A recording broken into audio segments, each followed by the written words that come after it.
episode 107 of The Crisis Show here on Google Hangouts, on YouTube, and wherever else you have this link around the world. Good evening from New York. My name is Rich Klein. I'm president of Rich Klein Crisis Management and founder and host of The Crisis Show. Welcome. We're doing a show a little bit early tonight for obvious reasons. Tonight is the big night, the big CNN debate. There are two debates. One of them was supposed to start around 6 p.m. Eastern time, what they call the undercard. But we're going to talk tonight about the primetime debate, and it's a big field. And what we're going to try to do on this show is talk about the communication skills and the current reputations of the candidates who are going to be debating or talking or yelling at each other, whatever happens, beginning at around 8 p.m. Eastern time. And I'm so thrilled to have such a great panel as usual tonight, especially. First of all, from Las Vegas, Nevada. He's a communication specialist, a public affairs specialist, a Republican strategist. My good friend Greg Brooks from the West Third Group. How are you, Greg? Doing well. Thanks for having me, Rich. Good to see you. Always a pleasure. And from Concord, California, the founder of For Immediate Release and a leader in the podcast industry, a leader in communications and in digital and social media, Shel Holtz of Holtz Plus Communications. How are you, Shel? Hey, great to see you, Rich. Great. And from the great state of Missouri, another veteran of the media and public affairs. He is the head of Media Masters. I'm so glad to see Tripp Frohlichstein. Hi, Tripp. Hi there. Thanks for inviting me. And I also, by the way, Shel Holtz, I bow to you. I have written up for a long time, and we've never met in person, but I'm thrilled to be on the same show as you and hope we can all provide the audience some insight. I had no idea you were a listener. Thank you. I appreciate that. Wonderful, wonderful stuff. So, guys, so much to talk about. As I said, there's obviously, there's a lot of policy issues that people are talking about, or what a lot of people are saying are not being talked about. But I want to focus in for the moment, at least as we kick this off, on the communication skills of the leading candidates, and as well talk about what some of the other guys and lady, Carly Farina, what they're not doing right. And let's start off, of course, with the entertainer, the businessman, Donald Trump. Let's just get it out of the way, even though it's been overdone. But I want to get your perspective on why you guys think. Let's start with Greg. Why, in this environment, that somebody can make these kind of comments that a lot of people think are xenophobic or racist or just mean-spirited? Why is this resonating, Greg? And have you seen this before in your work with a candidate at any level rising in the polls as the language gets coarser? I have seen it before, and the metaphor, and this will pain some people, the metaphor is actually Ronald Reagan, and it's not because Ronald Reagan said such controversial things, but it's because he had a positive and optimistic view of America. It's fashionable in Republican circles right now to say everything's going to hell in a handbasket, and Donald Trump is running on one policy and one policy only. That is, if you vote for me, I will make you feel great about being an American again. And that's how he's been able to move so rapidly up in the polls, because it's missing from the other candidates. Anybody else want to pick up on that, or add some insight on why you think Trump is doing well despite this language and this environment today? Well, I'll share some observations based on reports I've read. One is a poll that found that about half of the people who are saying that they would vote for Trump also say that in a general election they wouldn't. So I think a lot of people are sort of endorsing his candidacy more for the entertainment value than out of any rational expectation that they're going to see him in the Oval Office one day. I think it's also been reported in a number of places that he is not a career politician and has never held elected office. Neither has Dr. Carson, and those are the two leading the polls. Everybody else fairly far back, which seems to be sending a message, at least from the base that is swinging that way, that they are sick and tired of traditional politicians, don't see that they're accomplishing the things that they want accomplished, and are, at least in the early going, throwing their support behind people who come from completely different backgrounds.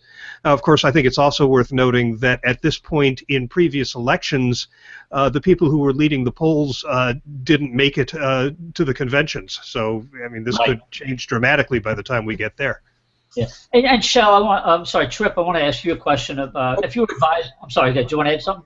Yeah, before you do, I want to add something to what they said, because and while I agree with both, I want to add that what Trump is doing here is really effectively reaching out at an emotional level. This has nothing to do with content in terms of when he's asked how, he ignores. He said, "It'll be great. It'll be great. I'll be wonderful. You'll get tired of winning." What he's saying are on an emotional level things that people want to hear. And what's amazing to me is that the logic has completely disappeared from a lot of supporters, because you'll say, well, he used to be a Democrat. He said all these nasty. I don't care. I like what he's saying. He appeals to me. He represents the frustration with the political system, and that is finally boiling over, I think, in America. And I think that's something that is really important, because he talks about building the wall. He's never said how he's going to do it, but people are they want to believe it because it represents something different. He did say it'll have his name on it and it'll be big. We know that. Lots of golden crystal.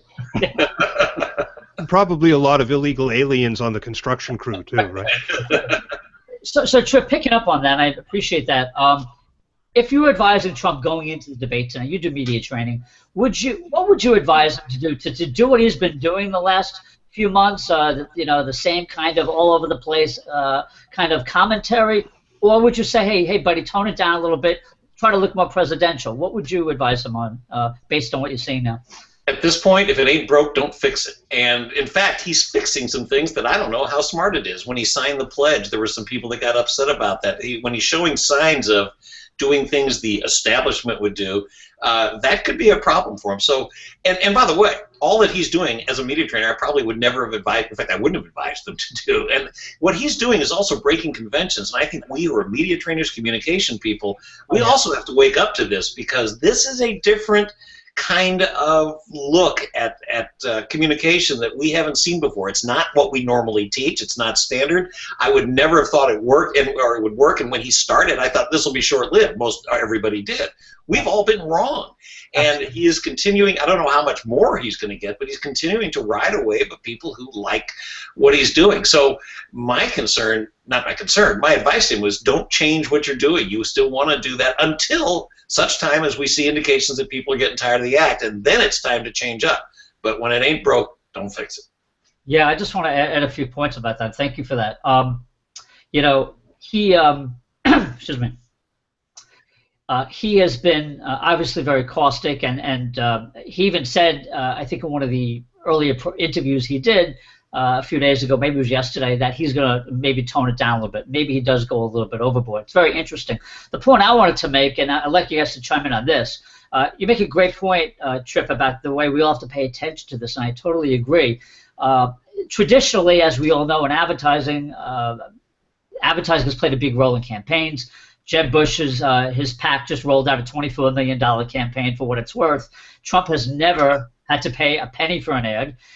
He actually is doing a lot for my business, our business, public relations, proving that you can get great results just by calling into television shows and radio shows and print, and making your points without ever having to take out an ad. Granted, it does help that he is a visible character. He had a reality show.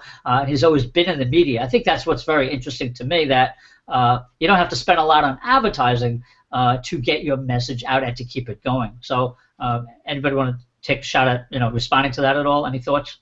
I'd say that you're partially right. He doesn't have a super PAC, and he doesn't have millions of dollars of advertising chasing his message and his candidacy directly. However, we have years and years and hundreds of millions of dollars of noisemaker 501c3s and super PACs on the right. They exist on the left too, but the right has really perfected this. Those all stay in business, and they're all successful by keeping the base angry and afraid. And if you do that long enough, what you end up with is a candidate that figures out to appeal to the angry and the afraid. And so in that regard, Trump is not some rare flower. He is what's growing out of the soil that's been prepared. Right, right. Shel, are you back there? I hope we still have you. We lost a connection for briefly. So let's turn to Dr. One more thing. Sure. Trump is really smart, and again, I agree with Greg. But another thing is his exposure is very smart in this terms of calling into TV shows, entertaining shows. You know, things that people like. But I'll give you another example today. Jeb Bush gets to the debate. I'm watching CNN, and Jeb Bush gets to the debate and doesn't stop to talk. You know, some of the candidates at least did a little bit. It's an opportunity. Every time they're in front of a microphone, it's an opportunity.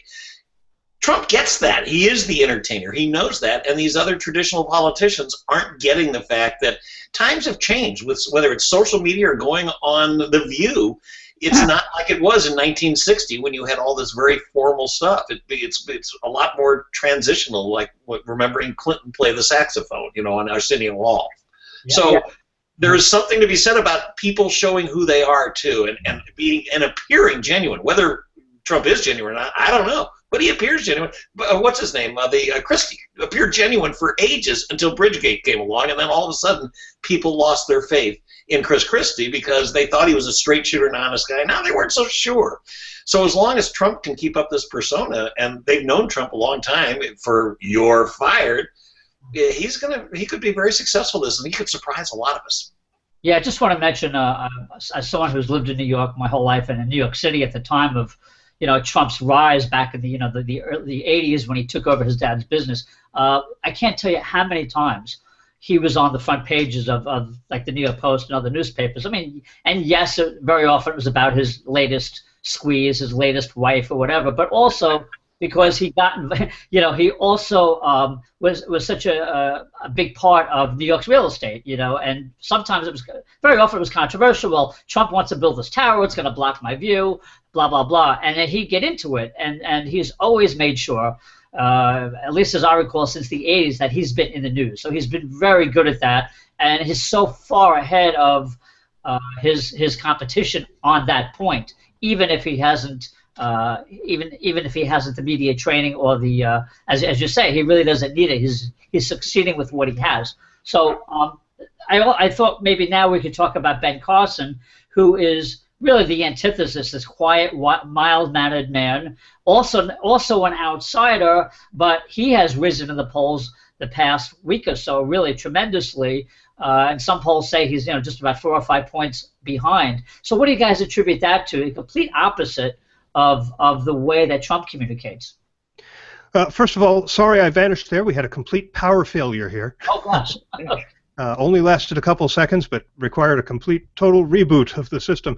I think even though his communication style is 180 degrees from Trump, I think he's doing largely the same thing, and that is playing on emotions, broad, general emotions, and not dealing with specifics.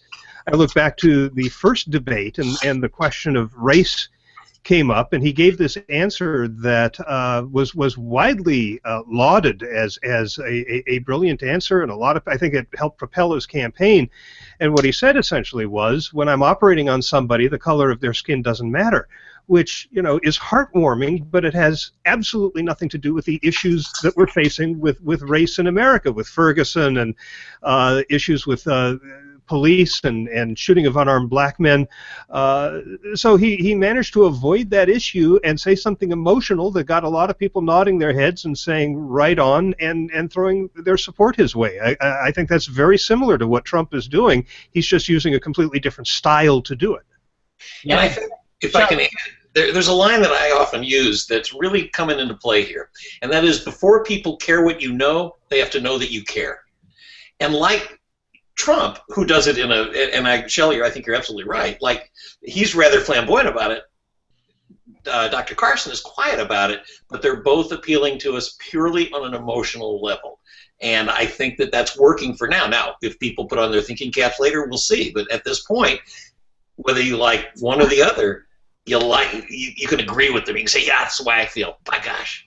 Well, and both candidates are the patron saints of the disenfranchised, people who perhaps grew up in an America that made sense to them and where they could make a good living, and in large part they're seeing those days slipping away. If they skew a little more secular and a little more flash, they probably go with Trump. Certainly the evangelicals have gravitated to Ben Carson in a way that makes Mike Huckabee cry into his Cheerios because he thought he had been sewn up. And let's be clear, it's a very large bowl of Cheerios, very large. But you know, they are both the candidates for the constituency that is seeking to capture that which was lost. And you know, I believe that's why Trump's rhetoric, as policy-free as it is wildly effective. You know, Carson, again, as Shel said, completely different approach. But if you parse the words and the emotions of what he's saying, he's trying to get people back to a place that they think they were in the past. Everybody's looking through rose-colored glasses here. Yeah, I just want to ask you another question on that, Greg. Because it's always been interesting to me, the evangelicals and the social conservatives. And I think you're right. I totally agree with you from everything I've seen, that Carson has that resume, if you will. The question I had, just to go back to Trump for a little bit on this, because does Trump have any hope with that group at all? Because actually, I was watching an interview. I think someone on CNN was doing. It was 7 evangelicals, and only one of the 7 people said they could vote for Trump. The others said no way because of, you know, his background and things he said. And how was that voting bloc today? That was my other question. Well, much like Hispanics, much like African Americans, it's not as homogenous as people think in the evangelical community. I was working on a research project earlier this week and recall that apparently just shy of 40% of Americans claim to go to church weekly. That's top-line results. If you take the same audience with different methodology, really dig down into people's calendars, no, it's more like 25, 28%. And so I think that defines a difference between people who are living out a faith-first lifestyle. And yeah, Trump is going to be problematic for that because there's not a lot of evidence he's living that life. But if you go to church, if you go to synagogue, but it's not necessarily the primary thing in your life, you know, yeah, you can make your peace with voting for Trump if you like him on other issues. Interesting. Okay, so let's talk about some of the other candidates, and we'll keep it open-ended as we always do. I'm thinking next, I'm kind of going in my own head in order of the polling. I think Jeb Bush would be next, correct me if I'm wrong. So what has happened to Jeb Bush, folks? I mean, everybody thought this guy could just sit back, be quiet for a few months, and then, you know, then he would, win Iowa, New Hampshire, and then go from there. What has happened, and how do you guys perceive what Jeb Bush's strategy should be going forward to catch up, if he can? And can he, is my question. First of all, anybody. Well, when the race was about money, Jeb was going to be coronated. And the race right now is not about money. It remains to be seen whether it becomes about money as it moves out of these early states. And, a big variable there is Donald Trump's unfathomable willingness or lack thereof to pour money into the black hole of a campaign. You know, we've all heard varying numbers about his net worth. How far does he want to ride the pony?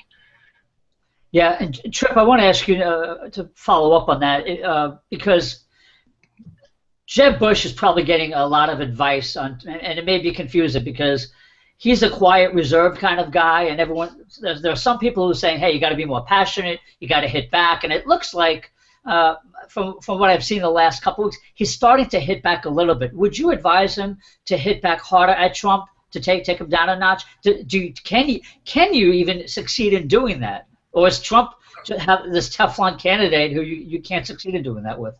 Let me expand the answer beyond Jeb Bush, because one of the strategies they're all talking about on television today has been that these people are going to gang up on Trump and strike back. The positive side is it could work, but the more likely negative side is he'll succeed in deflecting all of that stuff, and he'll come across as, hey, that's the tough guy that could be our president. And it may actually support what he's trying to do. So this is a risky thing if that strategy is true. And I say if because in the pre-debate I just saw a tweet that said that one of the candidates went after, let's see if I can see who it is here. I've missed it now, but it said one of the candidates really went after Trump, and Rick Santorum got up there and said, no, let's not attack. Let's just be nice. So it'll be interesting to see what the real strategy is. But I think it's a potential danger for them all to gang up on him. He can look like he's being bullied, and not the bully but many people think that he is. But instead of coming across as the bully, he can come across as the victim who can stand up for himself. I don't know if you agree with that, Greg. You know, I do. I would take it a step further and sort of look at what Bush was being criticized pre and post Trump breakout. Jeb Bush was characterized as a squish, as being pro-Common Core, you know, as being soft on immigration. What's interesting is that now all of those things are stipulated. Absolutely nobody is debating those points. It's all about, well, but can Bush overcome Trump? And I think for all of the candidates, the challenge is not to hit back, but to take what's working for Donald Trump, which, again, you know, despite the feisty rhetoric, essentially is an optimistic, positive, pro-America view of the future of this country. And delivered authentically, if I may add that, because a lot of them will say the right words, but it's delivered flat. Oh, he's destroyed the English language, by the way, and all of us are writers here, so I'm just appalled at his delivery. Anyway, the person who can combine the authenticity, the optimistic vision, and again, that 30,000-foot view that Trump, detail-free that Trump is doing, and can deliver political experience that says I can get the job done, I think they have the potential to break out. Yeah, Can I pose a quick question to everybody? You think, because I don't know the answer to this, but what's your speculation on will details become important at some point? Are they ever going to have to answer the how question as we get close, or are people with any candidate, if they go the route you just mentioned, Greg, are they going to just ride with that candidate no matter what? Because what you said makes sense in a kind of scary way. Yeah, go ahead. Before we get to that, Tripp, I just wanted to challenge Greg on one thing, because you mentioned that that Trump is putting out this optimistic view. I don't think he is. I think what he's doing is saying America sucks right now and I can fix it. The whole fear-mongering. Last night he was talking about how is that substantially different from It's Morning in America again? Right. No, absolutely different way of saying it. But I don't think it's. I could see you arguing that yes, it could be optimistic, but make America great again is optimistic. Make America great again. Well, the slogan is indeed optimistic, and that's what people are paying attention to. But what I'm saying is on the stump speeches and everything I've seen, all it is China's eating our lunch. Mexico's sending the rapists and drug dealers in. Japan's eating our lunch. And of course, he doesn't get into the real threats that many of us do see in the world. That goes again to what you talk about, the details. So, and according to Trump, the reason this is happening is because we have terrible leaders, and he's going to fix all of this because he'll be the leader that America needs. Now, I've never seen leadership by bellowing as an effective strategy, but then again, I think this is what some people like. Is he something of a bully? And I think people who think that is the way that we get things done are lining up behind him. What I'm curious about, though, Rick Perry has dropped out of the race. Where have his supporters gone? It's my view, and I have no evidence to back this up. The people who are going to support Trump are already doing it, and I don't think that you're going to see the people who are supporting, Rick Santorum or Mike Huckabee, for example, when they drop out of the race, throwing their support to Trump. They're going to go for a candidate who is more like the one that they were supporting before. And when you add up all of those small percentage candidates, it's going to total more than the percentage that are backing Trump or Carson right now. Yeah, so guys, we're looking at from at least if the polling's accurate, we're looking at Trump, Carson, Jeb. And one of the things I found very interesting in some of the pre-shows I was watching today, that you don't win an election at these debates, but you can certainly lose and be forced out of the race. So there are a bunch of people I imagine in the next few days, few weeks are going to have to drop out after tonight. And I wonder if anybody has thought about that, or if anybody has any predictions about who is not going to survive tonight and who's going to move up in the polling after tonight, based on what you've seen so far. Without a home run hit, Scott Walker's gone in 2 weeks. I would say the same about Bobby Jindal. Okay, well, let's start with Scott Walker, who a great point to raise. Let's just talk about that for a moment. Here's the guy who rose in popularity nationally because he basically busted the union of Wisconsin and lowered the budget of Wisconsin. He was a fiscal conservative. But tell me what's happened to his campaign, Greg. Well, he's running a policy campaign when America doesn't want a policy campaign. He's not a particularly gifted speaker. My disclaimer is I've worked with Governor Walker. I've been to a lot of his events and talked to him one-on-one. He's a smart guy. He is not a particularly charismatic guy. And, I think that the second Trump got any traction at all, it affected some candidates more than others, and his candidacy certainly, I don't know of another candidate more affected. You could argue that Bush was most affected nationally, but Scott Walker was #1 in Iowa for a relatively significant amount of time, and now I believe he's ranked 10th. There's no coming back from that. Not unless, if he walks over tonight and punches Donald Trump, there's a certain percentage of people who would switch allegiance. Was Walker also just a one-issue candidate in terms of the union thing, Greg? I read that, and I haven't been following as much, but I'm curious if that was part of his problem too, maybe? The money went to him. The money went to Walker because he proved that you can accomplish really big, sweeping red state policy agenda items in a state that is very much blue to purple, and did it in the face of national negative media attention. And the issues that he was chasing were issues that were very interesting to the large free market right institutional donors like the Koch brothers. And so that's what got him from the Wisconsin stage to the national stage. There wasn't enough there to carry him. He would have always had to have become a much better speaker and a much more compelling presence than he is to do national. Yeah, I think he also has a problem, to quote George H.W. Bush, with the vision thing. And I think this is something that's plaguing the Jeb Bush campaign too, is what differentiates him from the rest of the pack, what makes him stand out. And you can say, summarize in a couple of phrases, what is this campaign about? You can do that with Trump, you can do that with Carson. I'd be hard-pressed to tell you what that is for Walker or for Bush. Yeah, Shel, you raised a great point, because that's been on my mind a lot lately in preparing for the show. I was trying to think of, as someone who does watch politics and studies it, even though I'm not in the business, even as a layperson, that's been my challenge, is trying to figure out, okay, what is the one or two issues that you could attach to each candidate, be it foreign policy or an economic wonk, or they're going to take on the Democrats in a much stronger way. It's very interesting, even with all these candidates, to really be able to attach a label beyond what you just said, Shel, about Trump and the immigration issue. I'm not, it's not getting to me, and I think that it's a kind of a broader point we could talk about with a lot of these candidates. And let's talk about Carly Fiorina, who many people say has the most to gain tonight. Obviously coming from an undercard debate, doing well, and then getting invited to this one. And of course, the optics of her, with her face and looking at Donald Trump, looking him in his face, and maybe giving him a piece of his own medicine.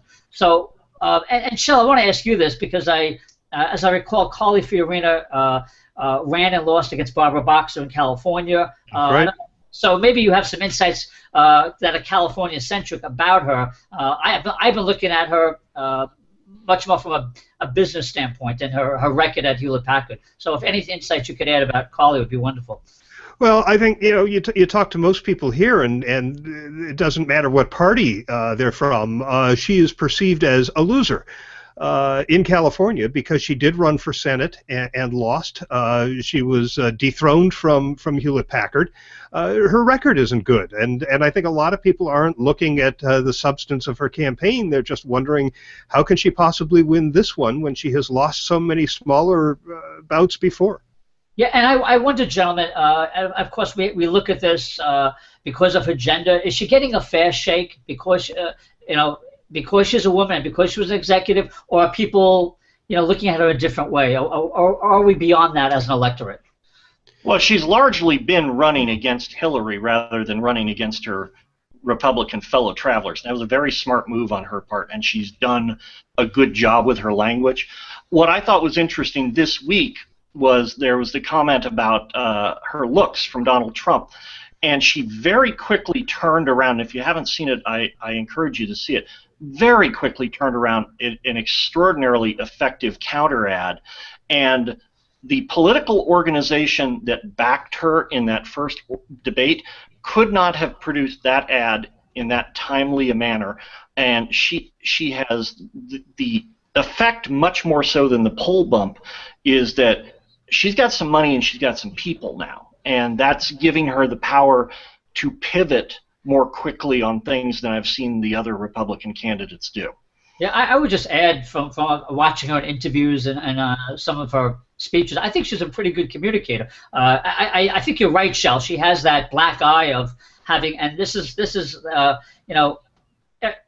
and Hillary have these one issues that have defined them in a negative way, and for Carly, certainly it's her record of being chased out of HP, and of course she's trying to spin it that, hey, I wasn't chased out, these things happen, there are other factors involved. That's her challenge, and the question becomes, can she overcome that? I think she's been very good on in her communication skills. Her body language and presentation, I think, is very strong, and I think she'll probably do very well tonight, assuming she gets some airtime, and that remains a question. If with 11, I think it's 11 candidates on stage, do you get that airtime to be effective? Yeah.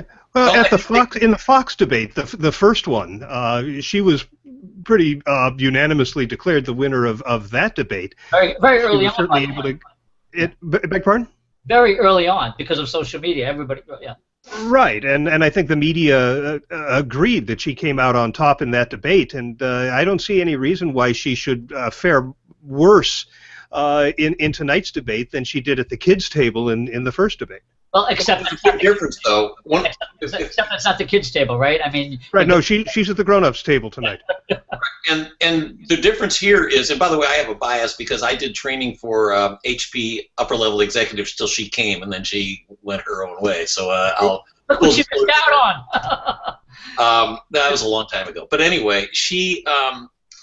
First of all, my bet is she has some zingers already prepared with the face thing that she's come up with. But secondly, there is a big difference between being with a small group and a large group. What she has going for her, though, is that she is a woman. Just like Dr. Carson's the only African American up there, there are a couple things that will draw special attention to a couple people that I think give them an opportunity. Whether they take advantage of it or not, I don't know. And I do want to remind you at some point, Rich, if we can come back to my question, which I'm really curious to hear all you experts talk about is, are we going to get past the emotional to a practical? Is policy ever going to be important in this election? Thank you for the reminder, Tripp, and my apology. I'll pick that up for starters. I think it is going to become important. I think everybody's been saying that, you have to wait till after Labor Day before people start paying attention to the real issues as you get closer to. I mean, I think also what's just obvious is going to happen, as Greg pointed out, Walker's probably going to be gone, and we could all agree that probably 3 or 4 others will be gone a little bit after that, if not sooner.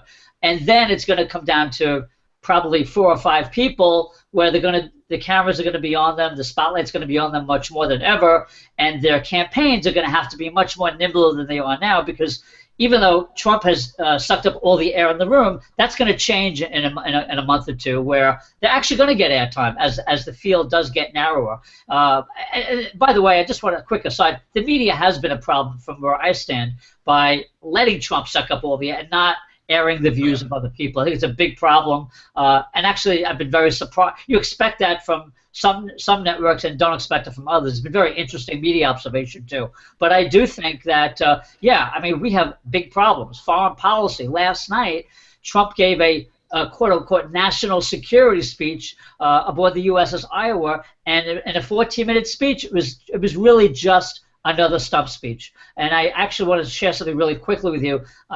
Through Facebook, I met somebody who was at that event last night, and I had a private conversation. The man was a decorated, not decorated, but he was a veteran of the Vietnam War. His wife was a nurse, so really the heart of America. And I asked them, what did you think? They said, we need somebody who's tough because I can't get good veteran. As a veteran, I've gotten horrible health care, and Trump's going to fix that. And they kind of excuse the other issues that they don't like about him. So it's very interesting, kind of somebody who was there last night. But yeah, I mean, there are big issues. Trump didn't talk about ISIS. He didn't talk about Al Qaeda. He didn't talk about North Korea, which is doing some rattling again. So I think that's just really interesting that they have to catch up on the content, and that's going to be Trump's problem or challenge to see if his campaign does come around to putting some meat on the bones of any of his issues beyond building a wall. So that's just my quick take, and I'm open to everybody else, of course. If I may, he may be what I'm calling the first post-freedom and liberty candidate for the Republicans. Republican polling, including Republican polling of Democrats, shows that a plurality of Americans are focused on economic security issues, and particularly in the trenches of Republican elective politics, the state house races and whatnot. You get people who join a state legislature. They're in their 50s. They came of age during the Reagan era. Working the words liberty and freedom into every third sentence is mother's milk to them. But it's also out of tune with what current voter concerns are. And generally speaking, if you break it down, men are concerned about economic security and money. Women's concerns about economic security often come down to time and making sure that they're not stretched too thin. And if you listen to a lot of the Trump rhetoric, I don't know if he got there through genius consultants or on his own, but making America great again allows people to pour those issues into that empty vessel, and he doesn't have to. When you think about it, which of any of the candidates we'll hear from tonight has sounded the least bit like George Bush or Ronald Reagan in terms of freedom and liberty? We've had more than a decade of freedom and liberty in the Middle East. We're a little tired of it. Yeah, interestingly, I was just reading a piece this morning that was suggesting that raising Ronald Reagan's name is not resonating with millennials and younger audiences. It doesn't have the cachet that it does among older voters. So I'm not sure how far people are going to be able to carry that one. I question whether substantive issues and policy. Policies are going to be that important in the campaign, and if they become important, I question whether it will be the policies that really matter. To me, every time we get down to the general election, and you look at the issues that people are talking about versus the ones that really are going to impact people's lives and the future direction of the country, it always reminds me of the Kennedy-Nixon campaigns, where everything was focused on Kimoy and Matsu. They had made this huge issue out of what was essentially a non-issue. It became the crux of a lot of the campaigning, and I think drove a lot of the voting decisions around something that just simply didn't matter, and allowed the candidates to avoid talking about their views on substance of the policies that really did matter and that probably bore most voters to tears.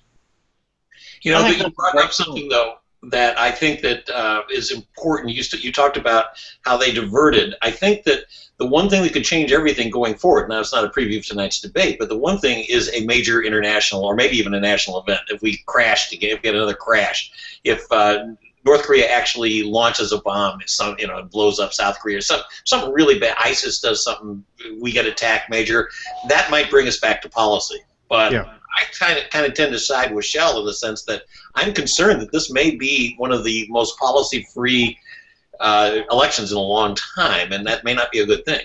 Yeah, unless Bernie Sanders makes it through the convention, right? Then he'll focus a lot of his energy on, as he has been, on policy. We'll get to him on the tail end of the show, but let's also just I want to just kind of cover my bases with some of the other candidates, and we don't have to spend a lot of time on it. But you got Marco Rubio and Ted Cruz, two people who actually do have a policy background for being in the U.S. Senate. Rubio is known for foreign policy a little bit, and Ted Cruz, with his legal background, being very analytical. He was a clerk for the U.S. Supreme Court Justice.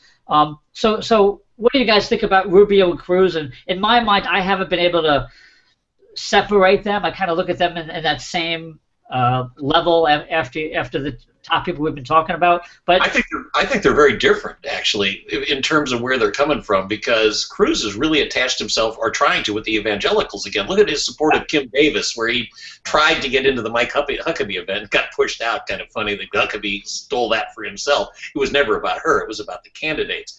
But he's more aligned, I think, now. Let me interrupt you for a second, Tripp, because you raised something I do want to ask you about as a media person.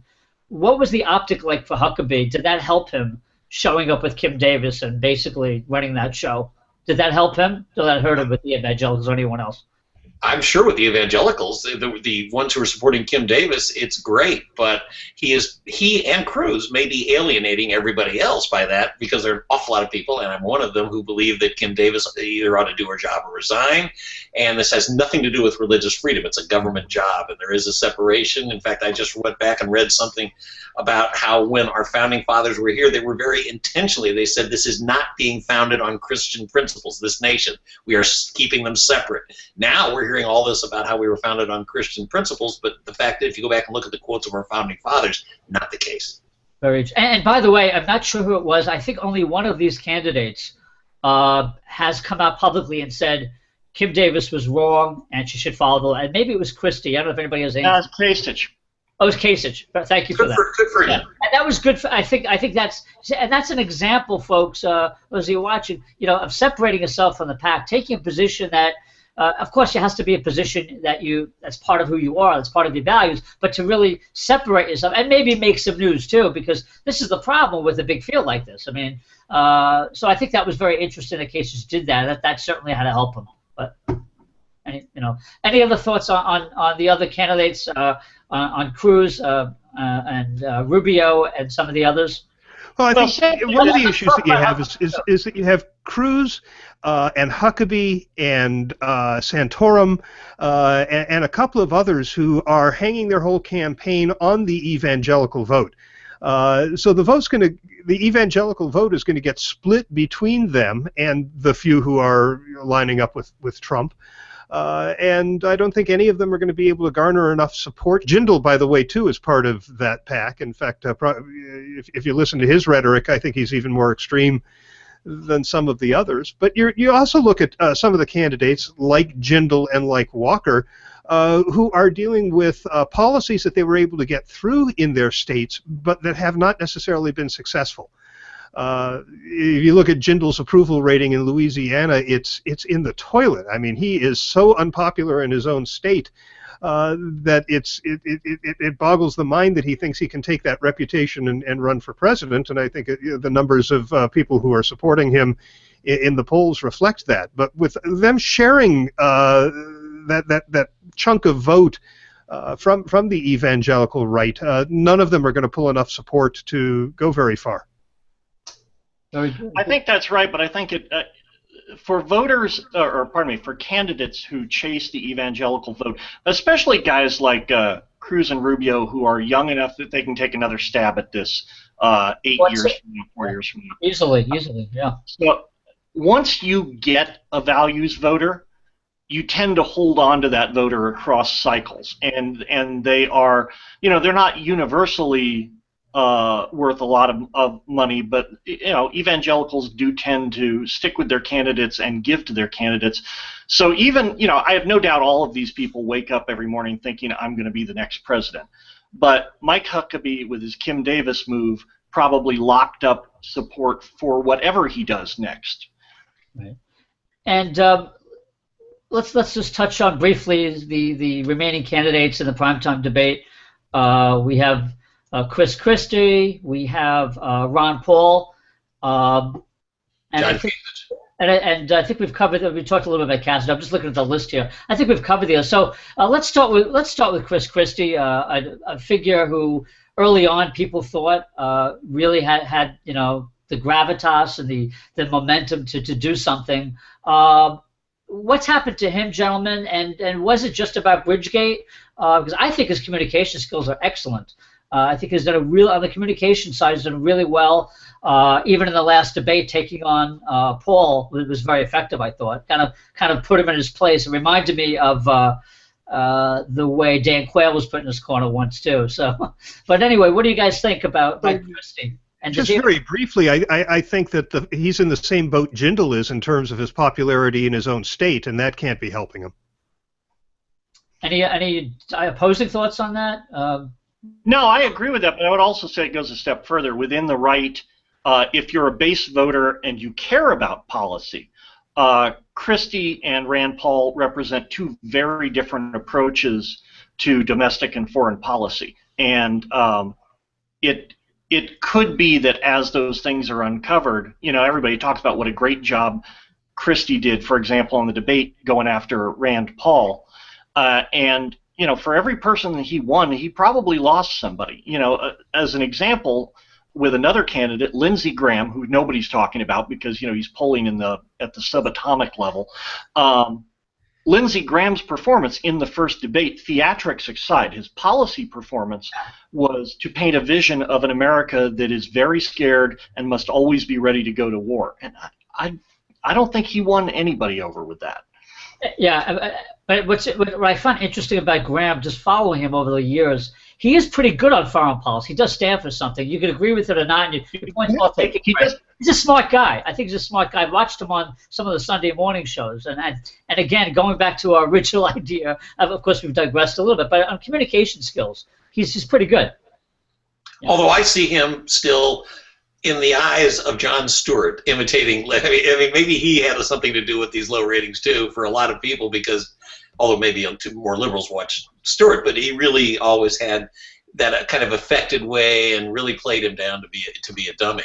But I think I want to come back to Chris Christie too for a second, and really emphasize. I think Christie's problem was Bridgegate. I think he was doing great until Bridgegate, and then he lost people's trust. I think people believed him, felt he was a straight shooter, like I said before, and then boom. So I don't know how much he has, but I think one thing we all have to remember is whether it's John Kasich, who we haven't talked about yet, who might be just kind of sitting quietly waiting. I almost get the feeling that Kasich says there's going to be an opportunity. In fact, a lot of the second or anybody who's behind the two or three leaders might be just sitting saying this still has to end. All I have to do is wait, bide my time, stay in there, which is why I don't know how many will actually leave the race that soon, because they might feel that Trump's going to burn out at some point, and people are going to be on to Ben Carson, and they're not going to like Carly, the three outsiders, and they're going to go back to what's comfortable for people. Now, whether that's true or not, I don't know, but I think that's something to remember with some of these, with the Rand Pauls, John Kasich, maybe certainly Scott Walker, definitely Marco Rubio, and probably Jeb Bush as well.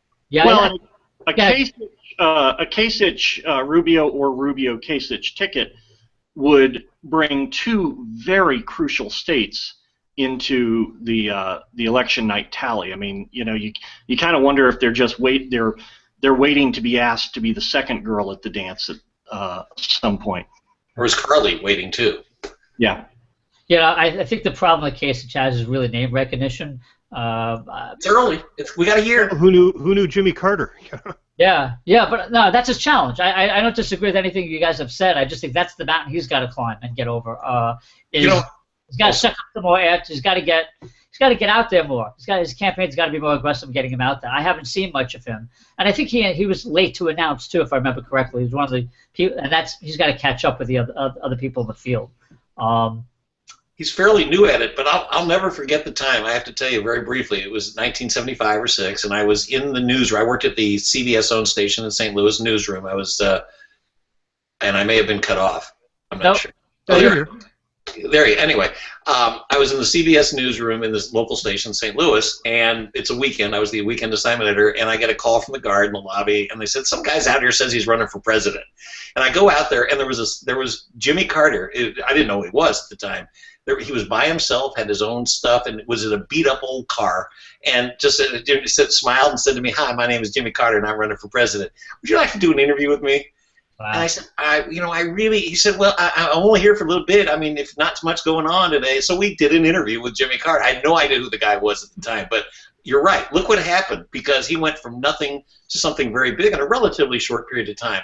All these people who are saying it's too late for others to get in the race like Biden, I don't buy that. In fact, maybe getting in late is a good thing, because we're getting so tired of the people we've been seeing running for so long that a Biden or some other Democrat, maybe we don't even know, could still provide a fresh face as we get tired of them. It's that idea of a breath of fresh air, right? Because this election in the U.S. goes on so long. I know colleagues I have in Canada and the UK can't understand how we can spend half of a presidential term running for president, when they manage to do this in a month or two. Money. But we're going to get so tired of the field that when somebody pops up late, and that could be the antidote to all of this, regardless of how qualified or what the policy positions are. Absolutely. Great point. Certainly, it's starting early and earlier. And that, it goes both ways. I mean, I think, those of us, or everyone on this panel is, I hope Linda will get mad at me, because we're all over 50, okay? And we've all seen a lot of campaigns in our life. And, some of us would say that in certain campaigns we've wanted to learn more about the candidates than we did. And other times, we will, as this case, as Shel just aptly pointed out, we're learning too much. And because of social media and 24/7 news cycle, that's what's happening. It's very interesting. But before we move on to Hillary, Bernie, and possibly Biden, let's just talk about Ron Paul briefly. Greg, I had a question for you about Rand Paul. How is he different than his father, and how is he similar to him, based on what you can tell me? His father could not keep his foreign policy crazy in check, and no, seriously, it's funny, but you're right. And was a much more pure libertarian. Rand is willing to, either he's cut from different cloth or he understands the electoral reality of moving his opinions more toward traditionally conservative opinions. He is extraordinarily thoughtful on the role of policy. He was one of the first candidates in the current field to give a major foreign policy speech. And it was, whether you agree with it or not, it was a very in-depth, thoughtful look about what conservative foreign policy looks like if you resist the urge to go to war over and over again. And I've been to, I suppose the disclaimer I owe everybody is that I have an I Stand With Rand sticker and went to one of his fundraisers, and I like the guy. If I get a chance, I may vote for the guy. I don't think I'm going to get that chance because he, perhaps more than any other candidate in the current cycle, is the antithesis of what's working right now. He's a policy wonks candidate, and that's not what we want at the moment. And as a communicator, how is he compared to the rest of the field right now? He's low key. You've never seen a really high energy Rand Paul event. He tried to reboot as he was losing traction. He produced a YouTube commercial showing him cutting up the tax code with a chainsaw, I believe. And did you see what he did today? Have you seen what he did to prepare for the debate? He was on a firing range. CNN was there with him live, and he's shooting the tax code today with different kinds of. Did he have bacon wrapped around the barrel? I appreciate what he's trying to do, but I also, at least in the chainsaw commercial, you could see it laying on him like a cheap suit. It's not who he is. And I think that down that road lies diminishing returns. I think that's what's happened to a lot of the candidates in response to the Trump surge is that they see what's working for Trump and they're trying to imitate it, and it doesn't fit them. So. It's just like you can't imitate Apple. People try to imitate Apple, but they can't imitate Apple. You think you have the formula, and you don't. Hey, should Rand Paul be doing better on the polls? I mean, Greg, were you surprised he's this far back at this point? What do you just? What is your take on that? I don't think I'm surprised because the front runner sets the agenda, unless somebody else can be more expansive, more emotional, or simply get more time in front of the cameras. Usually you need the first two to get the third. That's not his skill set. He has interesting ideas. He's not a guy who can fill a stadium. He's a guy who can fill a room with rich libertarians who will clap politely. And that got his campaign launched. It won't get him over this first finish line.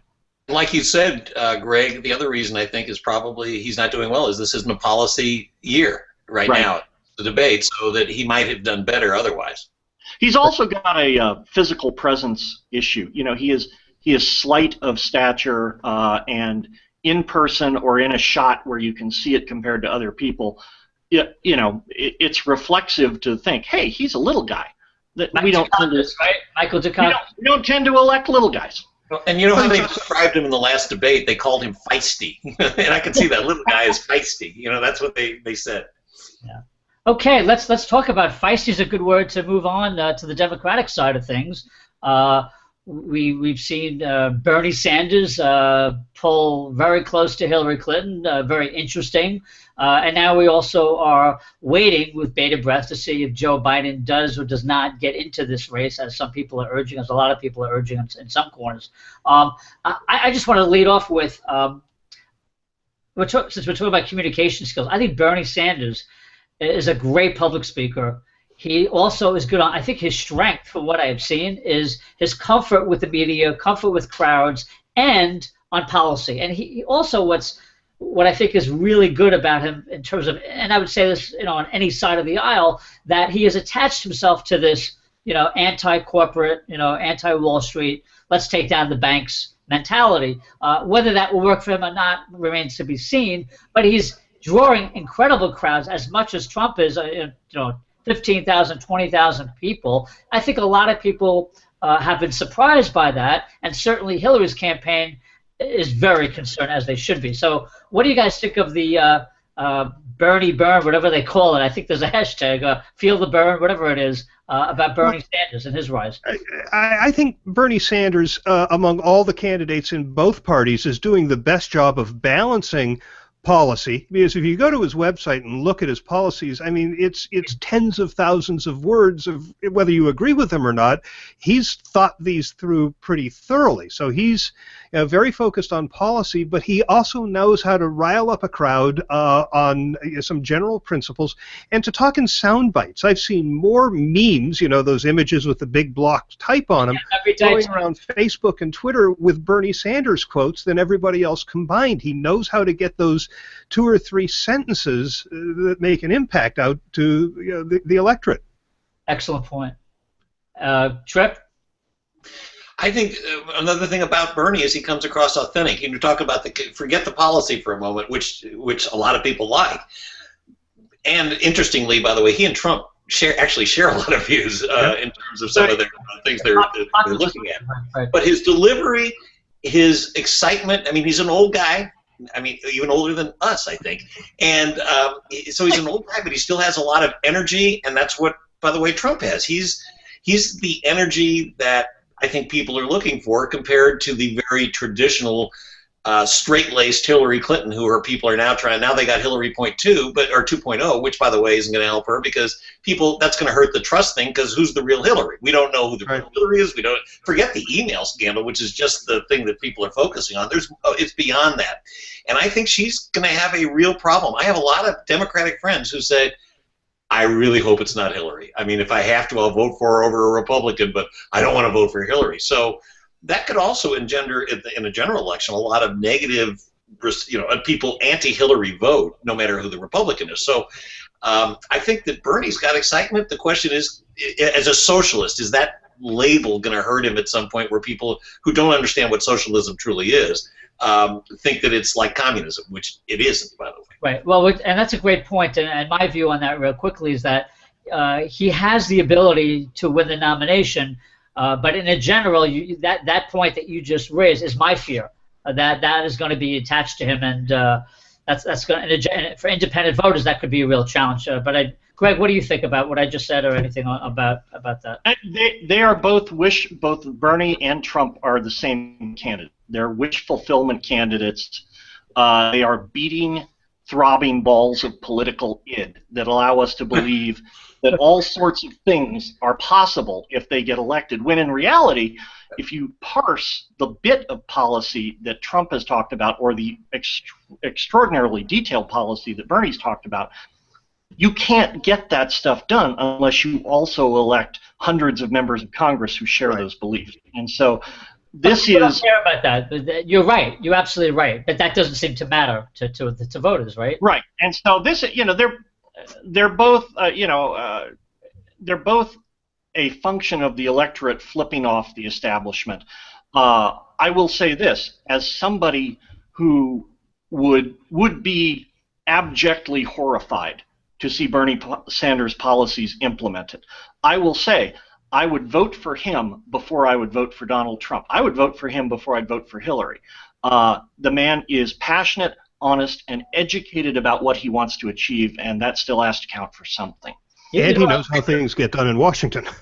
You know what I really liked about what he did? He went to, I think it was Liberty University the other day, and he got up there and he said, you know what? We're not going to agree on these certain moral issues, social issues, and here's where I stand on that. That took a lot of courage, I think, for us to go there, A, and B, say we're not going to agree on this, but maybe you'll hear me out on some of these other issues. Maybe we could find some common ground on some of these other issues, like the economic. And by the way, as a liberal, let me say that I am saddened that Liberty College was open to an address by Donald Trump, where you see Berkeley and other schools rejecting speaking appearances by conservatives. I think what Liberty College did is more in tune with what we strive for in a democratic society. Yeah, no, I think it was great. I think it was brilliant to help him, certainly. And by the way, that brings up another point, though, as we're talking, and when you're talking about the different issues and the compromising, I think that's another thing that candidates in this upcoming election might be looking at. Is I think there is a desire among a lot of Americans, not all, there's a desire that are mad, there's a group that are mad and they're Trump followers, but I think there are an awful lot of people who want to see the Republicans and Democrats, or whomever runs government, talk together and realize that just because Obama said it, that doesn't mean it's wrong. Or just because the Republican leadership, McConnell said it, the Democrats say it's automatically wrong. You know, they do get things right on both sides, and it would be nice, I think, and I really believe that America really wants to see, again, some cooperation that gets things done. And by the way, speaking of cooperation, I want to know, Greg, if I can copyright Throbbing Balls of Political Id, because that was a great line. That was Everything I say is open source, Creative Commons license. Go for it. I was going to say attribution and non-commercial. Throbbing Balls of Political Id, I love it. What kind of consultant would I be if I didn't allow you commercial use of it? Come on. Yeah. By the way, Tripp, I was intrigued to see a survey that found that if you took Obama's policies and told conservatives that they came from Trump, the vast majority supported them. So, oh, I didn't see. That's great. That's great. Yeah. Great point. So, yeah, I mean, let's talk about Hillary.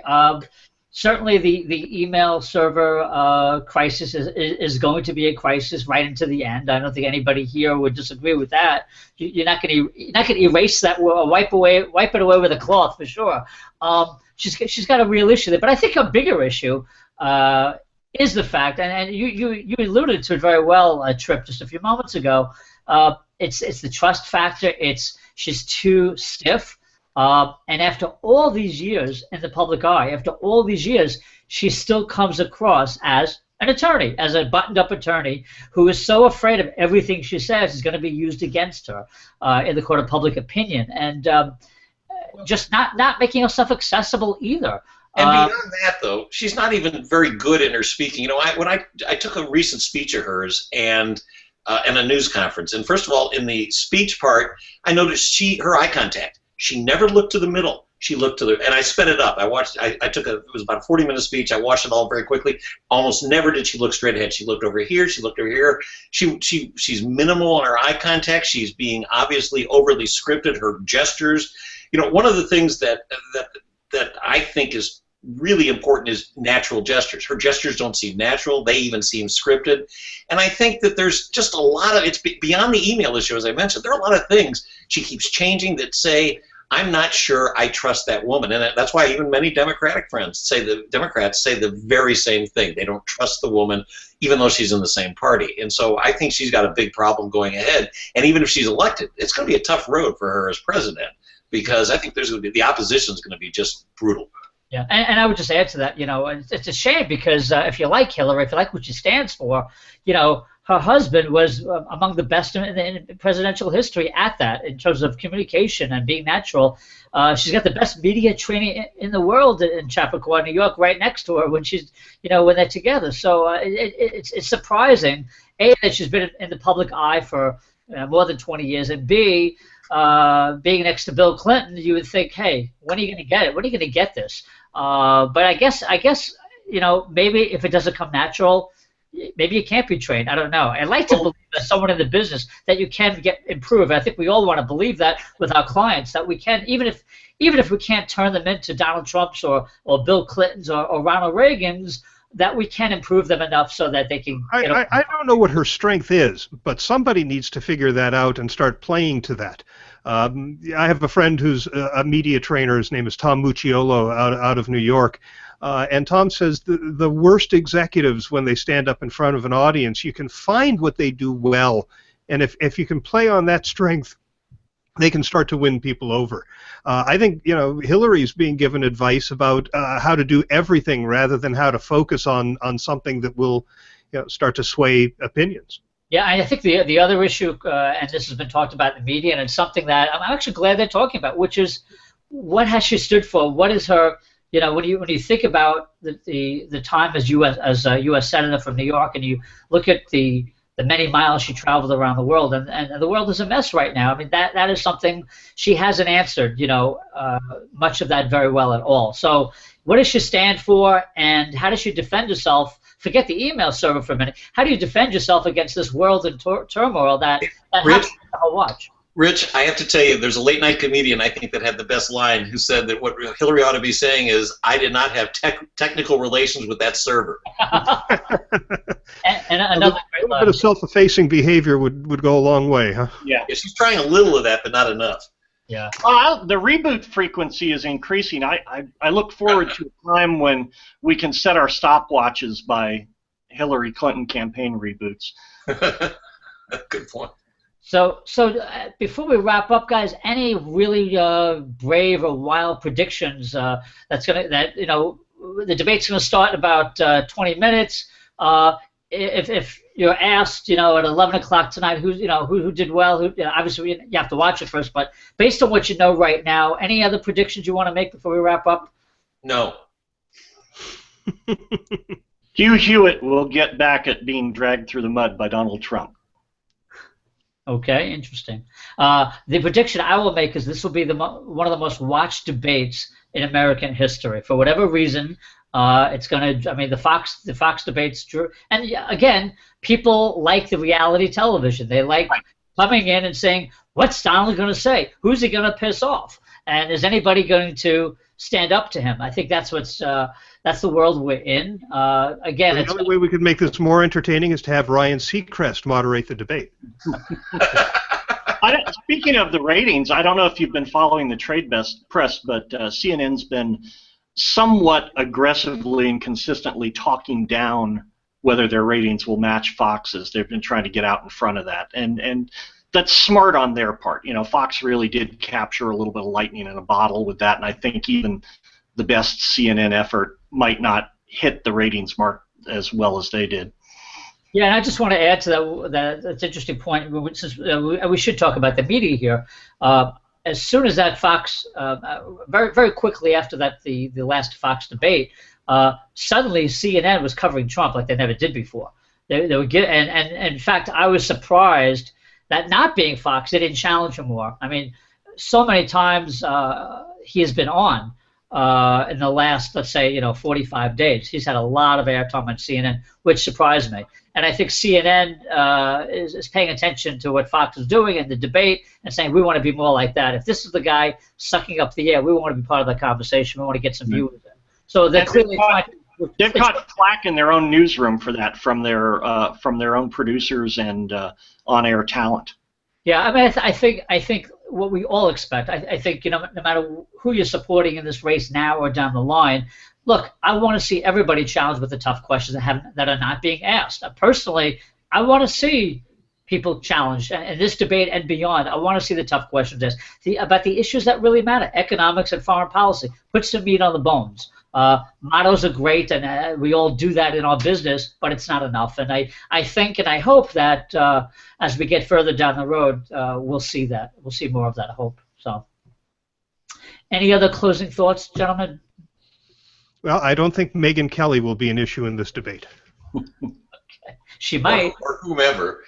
Or Rosie O'Donnell or whoever else Donald Trump decides to go after tonight. Actually, I mean, my prediction is he will attack somebody who's not on that stage. He will find a way to he'll either say how great a call icon is. That's the call icons. He's been putting his name out a lot. He'll put somebody. Oh, I have the greatest negotiators. It'll be very interesting. Or he'll attack somebody else, and because he knows that gets him headlines, and it'll be interesting to see who he attacks. I'm predicting he will attack somebody who's not even on that stage with him. So. I do have one prediction. It will be entertaining, and that's what they want. Yep. Oh, that's an easy, safe one, Tripp. Come on. I know. Yeah, but that is where definitely where CNN is headed these days. Where are the guts, Tripp? You just saw them. That was all I got. All right. Anybody else before we close out? I think you're going to see a whole lot of people trying to out-Trump Trump, and I think it's going to crash and burn for every single one of them. I agree. I agree. Okay, I will agree with that too. Gentlemen, thank you so much. For our viewers out there, if you want to tweet about anything you heard on the show, please use @The Crisis Show. Our website is thecrisisshow.com. We've been at this about 4 years now, so a lot of past episodes on a wide range of issues: reputation, online reputation, crisis management, emergency management. So check it out, thecrisisshow.com. And gentlemen, enjoy watching the debate, and if you guys will agree to this, I'm not asking you to sign a pledge, but I would like to have you guys back. I'd like to have you back to analyze the debate, maybe in a couple of weeks if your schedules allow. I would like to do that, or maybe we'll do it in a few months down the road when the field is shorter. So I'd appreciate it. Yeah. You're my favorite host, Rich. Come on. Thanks so much. Thank you. I'm in, Rich. All right. Thank you so much, gentlemen. To our viewers, again, thank you all.